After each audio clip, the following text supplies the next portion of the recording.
Good morning, friends. Hope you're doing well. I'm having a good day. We went and harvested early this morning at the farm, but big bucket of larkspur and a whole bunch of peonies from the front garden. Luckily, it's a low week in terms of the CSA, so I have people who can sign up for weekly. And we are in the middle of our spring session right now. We have tomorrow and two more. It's a 6-week session. So you can be weekly or you can be bi-monthly. And so the people who sign up for weekly obviously get one every week for 6 weeks. And the people who are bi-monthly get one every other week. So they get 3 total. So tomorrow is just weekly people, and I have fewer of those, which in a way is good because after last week's wedding and bouquet bars and the other event, I am very low on flowers. So we only have 5 bouquets to make. And actually one of them, I always give 2 to the landowners of the farm. Every week I give them 2. So this week, one of their bouquets is just going to be a mason jar packed full of sweet peas because they're beautiful. There are so many of them and they smell amazing.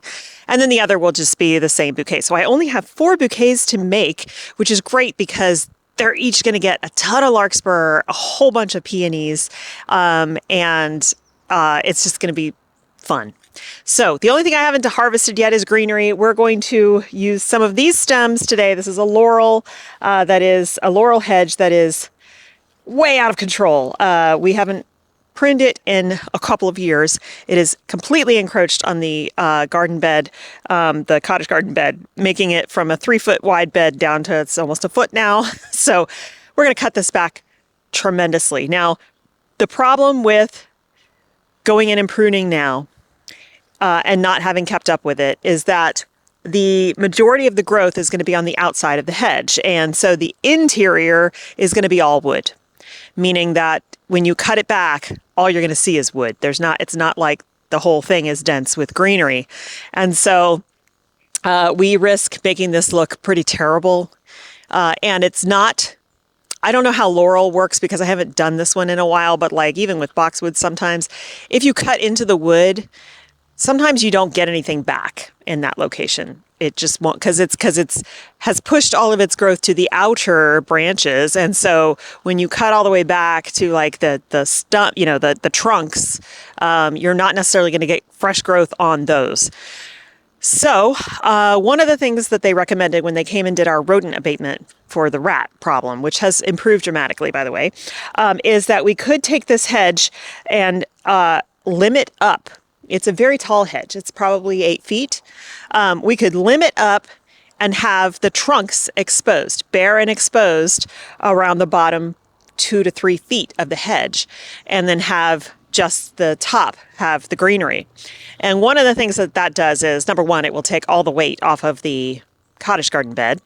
And 2, it eliminates all of that hiding space for rodents because that right now is habitat for them.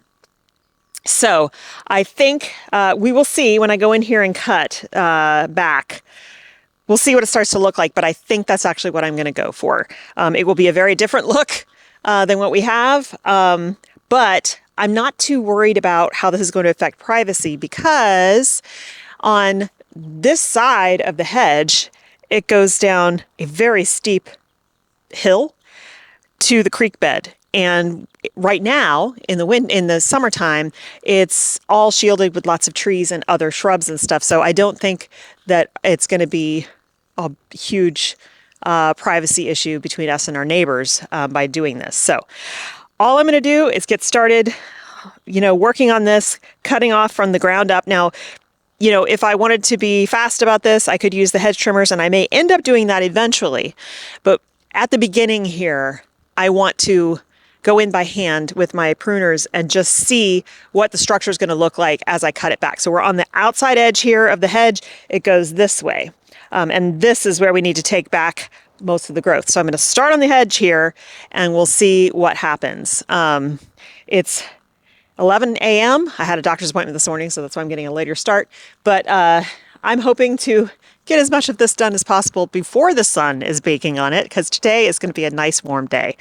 And also an update out at the farm. Things are finally starting to really grow because we've had warmer nights. We've had nights in the 50s instead of the 40s, which is very beneficial. As time goes on, we will have more and more stuff to harvest out there, which is great. And then these brand new, basically this hedge totally exploded when we got that last rain, which was an unexpected rain. We don't usually get it in May. And all of this is brand new growth, brand new. Like it just pushed out a ton of growth. So, it's a nice healthy hedge, but like I said, I'm a little worried about how it's going to look when we do this hard shear. But it has to be done. Otherwise, I'm going to have to say goodbye to my cottage garden bed, and that is something I won't do. So let me get started. I don't know how long this is going to take. I'm just going to do what I can. I will save, like I said, some of these stems for the bouquets, but not a lot. I think I only need probably 4, maybe 5 stems max per bouquet. And then the rest will go in my bag to go to the compost pile. All right, it's just work.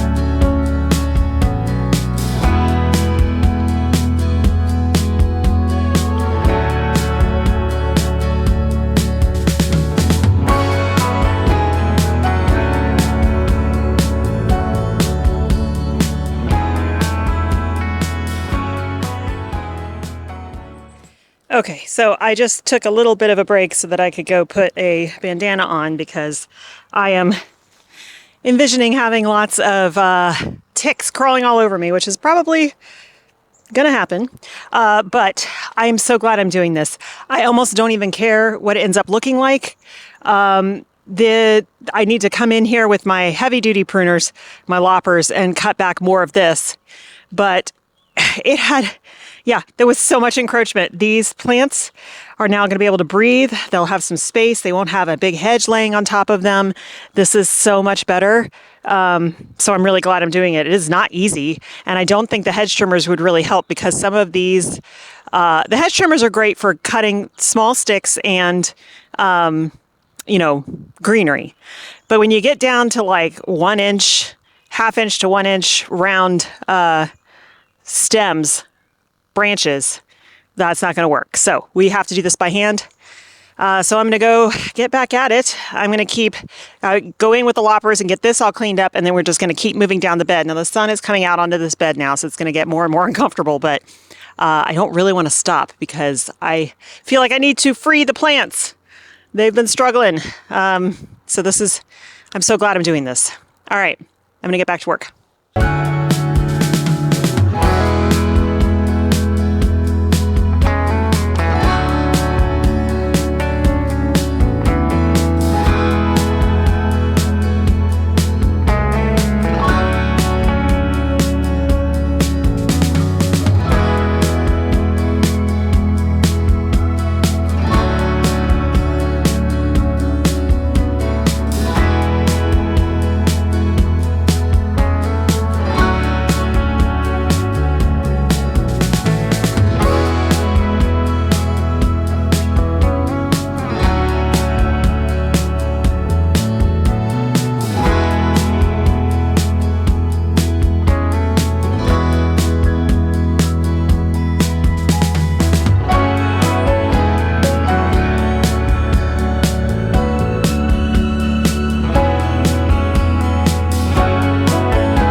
Okay, friends, it's later in the day. I dug the hole. Boy, the soil is soft here. We are going to put a bunch of starter fertilizer in here. I am concerned for this. I'm concerned for this tree. The root ball is extremely small, as you can see here. I think it is in transplant shock from being dug up to where they were growing it, and then put into, a box and shipped. And I hope that it's going to be okay. I'm a little worried that it might drop all of its leaves. If it does that, then I don't know how much growth it will actually push. I don't know. We'll see. It's the beginning of the season, but it has just leafed out. And I don't know. A little concerned for this little tree. I'm hoping over the next couple days that, let me make sure it's straight. Yeah. I'm hoping that over the next couple of days, it will start to settle in, soak in some water, and it won't be so droopy. The root ball is damp.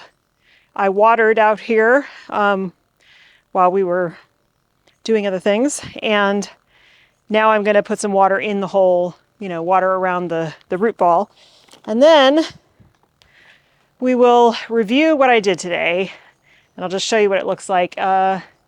Still all in the sun. I was kind of hoping for it to be all in the shade at this point, but it's getting late, and I have a Zoom conference to go to. So it's going to be what it's going to be. So let me water this guy real quick, and then we will look at the hedge and what the garden looks like now that we've cut it way back. So let's start where we ended. This is the area that had all the Dusty Miller. There was so much. Look at how big this space is.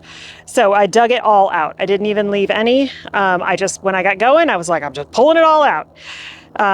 Now over here we have, this is a Hot Lips salvia. I'm tempted to cut it back because it is very spindly, because it was being supported by the Dusty Miller. And so it can't hold itself up. So I'm thinking I'm going to go ahead and cut it back. Not today. I am done, you guys. I'm fried. But that would allow it to put on new growth throughout the whole season, stronger stems. So I think that's probably what I'll do. I ended up not cutting out any of the salvia back here. The flat, it's very low growing, spreading salvia. I just left it because this was plenty of room for this tree. This red bud will get, if I let it go to full size, up to 20 feet with a 15-foot spread, but we're going to keep it kind of small for this area. I definitely will let it get bigger than this, but I want it to be a nice addition to the garden, not just this huge giant thing in this side of the garden. So that's there. And as I was digging this up, I was like, well, now I have space to plant more stuff. I think what I'm going to do, so I moved this lamp was buried in here among all the other stuff. You couldn't even see it anymore. I'm not sure where I'm going to put it, but I think what I'm going to put here on this corner is our cute little mugo pine. I originally was going to put that at the end of the new cottage garden bed on the other side, but I think it would look adorable here. It would be a nice little corner piece. But I do need to get a couple bags of soil. I want to add it because you can see how deep it's been dug down, and that's mostly from rodents. And in fact, when I was digging through here to get rid of the Dusty Miller, I found 2 of the traps that I had set in the wintertime and forgotten about, and both of them had mice in them. So, I mean, long dead, long decomposed, so it wasn't a big deal. But I do have space here to put a few annuals in the front, and that'll be nice. So, sorry, I'm out of breath. That was a lot of work today, and it was really hot today. It was 85 degrees in the direct sun. It was hot. A lot of exercise. So, that's this area, and I still need to do some cleanup. We've got, daffodil foliage that needs to, die back. Actually, I might go ahead and pull those up if I'm going to put the pine there, I'll pull those up and just clear this whole area out so it's a blank slate. But the soil in here was beautiful. So when we first opened this bed, it was all lawn, grass. And that was, I don't know, 5 years ago. And I had to double dig the whole bed. It was so rock hard, like clay, just terrible soil. And over all this time of adding lots of organic matter and growing lots of plants in it, it is so light and fluffy and airy and dark and just full of life. It's just beautiful soil. That's my goal out at the farm. We'll see if we can get there. Okay, so let's take a look at what we did with the hedge. So from here, it definitely is very noticeable. This hedge definitely needed to be cut back. It is amazing how much space there is now. I mean, you can see there's a little retaining wall back there because it does drop off. Like I said, the land slopes here, and then there's a steep drop off behind the hedge. It goes down about 20 feet. It's about, you know, it's a steep hill. Anyway, all of these plants now have room to breathe and they're not going to be pushed forward. I mean, foxglove does this anyway. When it's done, it starts to fall over, but it was doing that to the penstemon, this penstemon here. You can see how it's leaning. That's because the hedge was laying on top of it. I'm so happy I did this. As hard as it was, and there's ivy down here too, so I came through and I hacked at it to try to keep it from coming into the bed. Yeah, I'm just so happy. A couple things got flattened while I was tossing out very big branches, but it's okay. I'm just so glad that this project is done. And it's pretty extreme, but I don't mind it. And actually, Mike and Dylan said the same thing. They're like, it's just a different form of a hedge. And so I think, you know, if we want to, at some point, we could go in there and clean up all the stems and denude every stem that still has something green on it. But I don't think we're going to do that. I think we're just going to leave it. I think it would be a challenge to do it on the backside because you'd be on a very steep hill trying to get to the back of that. But yeah, I'm so glad that I did that. I'm so glad I put the effort in. So now I can, whoops, and there was a lot of dead wood in there too. So it was nice to get rid of that, cut some of that out. Ultimately, the hedge is very healthy. So I think we're in good shape to keep it. And the crazy thing is there's bees all in it, which is so bizarre to me because there's no flowers on it. It's not like it's blooming. And the bees didn't bother me. They were doing their thing, but I was like, what are they after in here? There's just tons of bees in there. Anyway, I am very relieved. I was starting to really worry about the plants because they were getting all pushed forward, and I thought this is going to really impact how they're going to perform for the rest of the season. But now we're in really good shape for that. I mean, there's mountain mint here on the corner. It'll finally get some sunlight and be able to grow. Yeah, it's so great. So looking back this way, lots of light and air.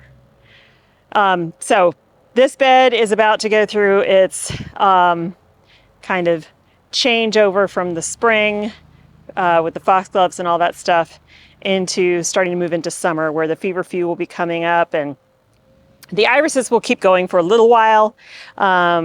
And so will some of the, the lupins are just starting, but our penstemons will start becoming more prominent. Some of the rudbeckia and the calendula and stuff will start becoming more prominent. And I'm hoping that, and the salvias, of course, and I'm hoping that we can add a little bit more summer color in terms of perennials, because we don't have a lot of that in here. I planted them last year, but they didn't overwinter. So I think we'll be doing a lot more rudbeckia in here just to get that summer color, especially after these irises fade. Aren't they beautiful? Just gorgeous. Okay, guys, I am wrapping it up. I'm wiped out. I'm gonna go put this last bit into the video and upload it for you guys. So thanks for hanging out with me today. That was a whole lot of work. Feels good to get that done. Bouquets are made. I did that about 30 minutes ago. Ready to go tomorrow. Don't yet know what our project will be tomorrow. It should be cooler tomorrow. Maybe we'll be out at the farm. I don't know yet. Still trying to decide that. But we'll get together, we'll do some work, and hopefully, in the meantime, you can enjoy yourself in your own garden. So thanks again for hanging out with me. Have a wonderful time in your garden, and I will see you in the next one. Bye.